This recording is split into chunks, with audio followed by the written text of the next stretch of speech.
DayWalker. We're in a round of 8 match. The players, as you can see, we'll announce them in just a little bit. The map is Bel'shir Vestige. So if you've been watching the GSL season, you should be very familiar with this map. I don't think I've seen a lot of TVZ on this map. I think this usually degrades into the Zerg going for some sort of 2-base all-in.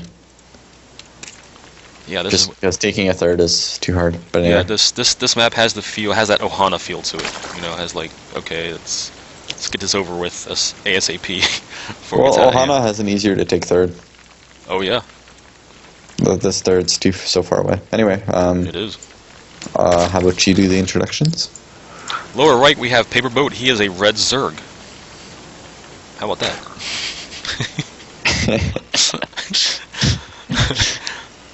In the upper left, we have our green Terran, Dzerzshinsky. Is that good enough? Very good. You're an Adonis.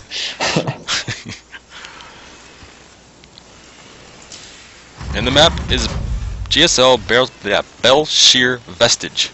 So you know what I'm wondering about right now? Is Paperboat going to be able to hide his first Overlord in any dead space? Because actually no, there's the space between the third and the natural. For a second I was thinking that maybe it was impossible to hide the first Overlord from the first Marine. Can you imagine that? Like you couldn't send out your first Overlord because the Marine would immediately pick it off. That'd be bad. Interestingly, on a 2-player map, he's going to send his drone to scout. Makes sense. I think you don't want to die to anything like Proxy TRX or anything. So. Yep. Might as well see if he's building a wall, and he's going to find that out right right now. Oh, he gets in. I guess. So what he's probably checking for right now is just to see the drone count and to see if our green Terran has gas. That's usually what I look for when I drone scout. Just because if they open 1-base gas, you really want to know about it.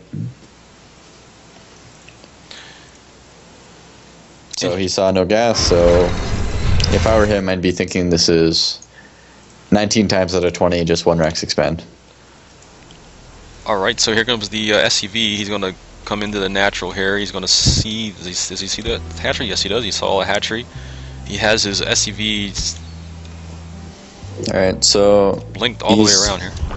So right now he's just checking for gas. He sees no gas as of yet, so it's less likely than any sort of all-in is coming. So we might see him play a little bit greedier than you would expect. So he takes 2 gas right away. Yep, takes his 2 gas.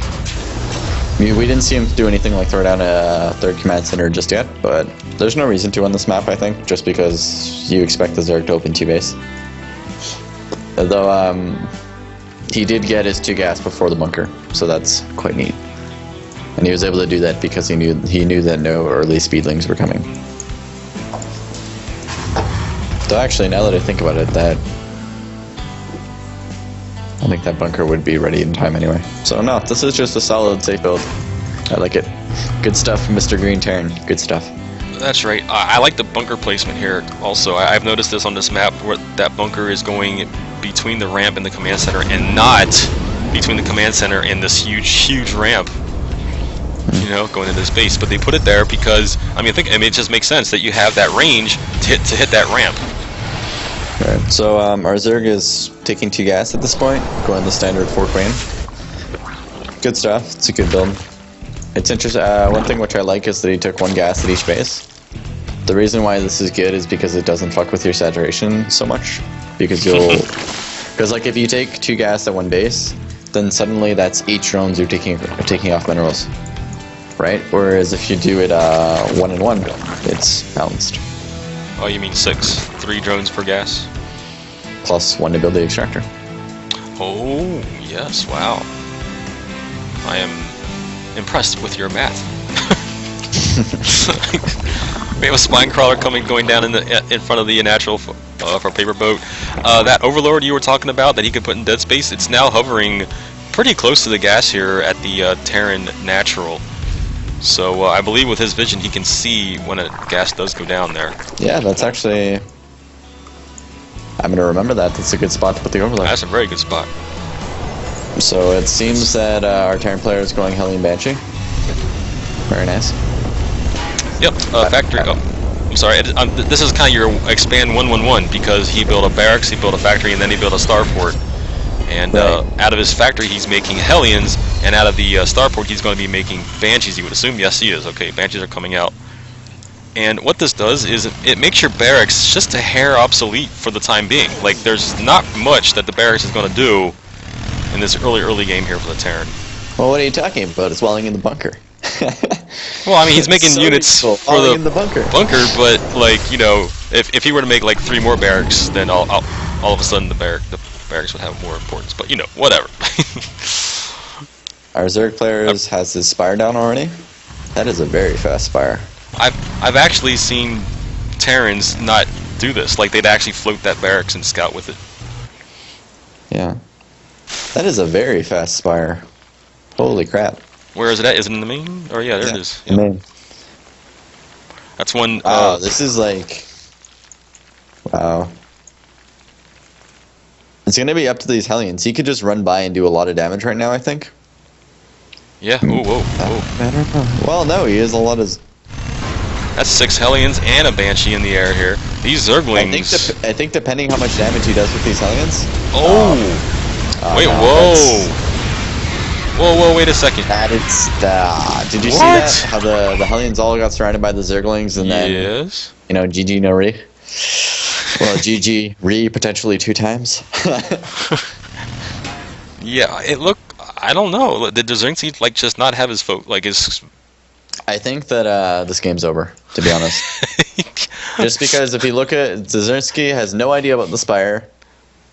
He went double armory. He has all of 4 Marines to defend air.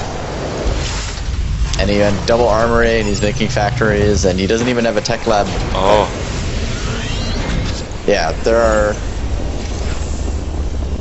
Yeah, like... I don't know. I'm feeling like this game is very much over. Yep, mutas are in the air already. We're talking, that was about, what, a 9:45 I don't even see an engineer. Well, there's an engineering bay, but he doesn't even have enough. Look, he's researching Terran vehicle He's weapons. making a Thor. Yeah, I don't know. I feel like there isn't much that he can do at this point. This is going to come down to if he can mass repair his Thor and he can get his turrets up. But this is a bad situation. He can't even take his third. Mutas are in your base. That's what Paperboat is saying. My mutas are in your base. Say hello to my muta. This is a very good build to do against a Hellion Banshee into mech opening. But I feel like what made that Spire so fast was the fact that he used slightly coin flipping. I feel like if Dzerzshinsky was going for like a Hellion Rain type timing, then you know that should be had for Paperboat. He has to move his Thor because they were magic boxing that Thor. The Thor could not shoot the mutas while they were flying straight above him. Second Thor comes out and you know, all things considered, this seems like it didn't go that poorly, but he can't even take his third. He's down to 36 SCVs, you know, Paperboat already has 64 workers, he's got his Pathfinder lands and his upgrades on the way. I don't know, I would be very upset if I were in Dzerzhinsky's position. Yeah, Dzerzshinsky, if you notice, if you can just look at the differences between in APM, we're talking 63 for the Green Terran and 174 for Mr. Paperboat. Yeah, but you don't need that much APM to play mech, so it's not really the biggest of deals. Alright, he's going to try to attack this army of Zerg units that are hiding in the third of the Terran. He needs to land his command center at some point here, but Paperboat's like, no, you can't. Here comes the Roaches. They're going to attack the Thor.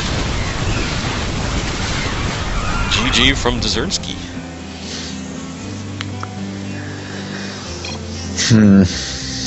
That was